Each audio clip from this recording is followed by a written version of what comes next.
My parents want me to worship my sister. My older sister, Sarah, passed away when I was just a baby. I don't even remember her, but to my parents, she was always the most important person in our family. Their grief never faded, and it seemed like they could never fully move on. Their entire world revolved around the memory of Sarah, and although I was alive, I often felt invisible. The only time they paid attention to me was when they made me say how much I loved and missed Sarah.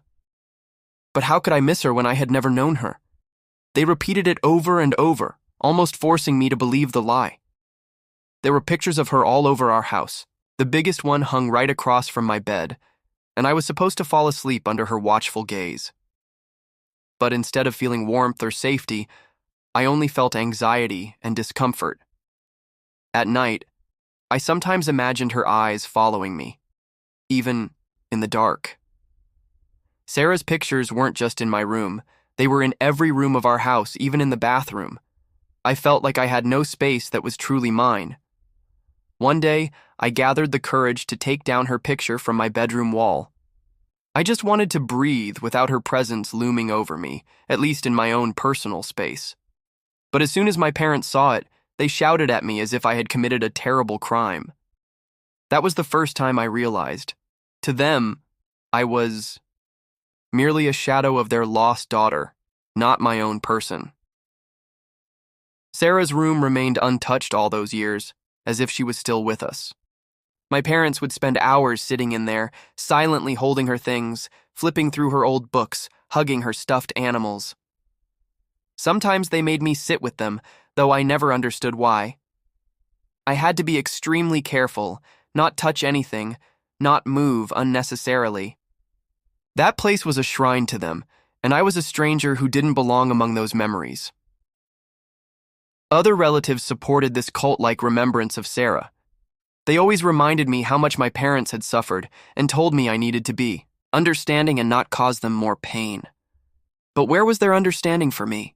Where was my right to just be myself instead of constantly living in the shadow of a dead sister? Every achievement I made in school or beyond was ignored by my parents. They never noticed my successes, never expressed pride in me, never asked how I felt. I was invisible next to Sarah's ghost. The only people who tried to support me were my uncles, aunts, and grandparents. But their words always boiled down to the same thing. Be kind to your parents. They have been through so much. My own feelings always took a back seat. It wasn't support. It was more like a lecture on patience and sacrifice. Despite everything, I managed to succeed. I studied hard, worked for everything on my own, and eventually earned a full scholarship to college. This was my personal victory, my chance to break free, to start a life where people would see me as a person, not just a reminder of someone who was gone. When the day came to leave for college, my parents didn't even say they were proud of me. Instead, they handed me a few pictures of Sarah and told me to take them with me to my dorm. I thanked them, but once they left, I couldn't bring myself to put them up in my new room. This was my space, my new life, and I couldn't allow her, Shadow, to follow me anymore. I didn't throw them away, but I didn't take them with me either. I don't know if I will ever be able to make my parents understand that I exist too, that I am also their child, and that my life matters. But at least now I finally have a chance to live for myself, not for the ghost of someone I never knew.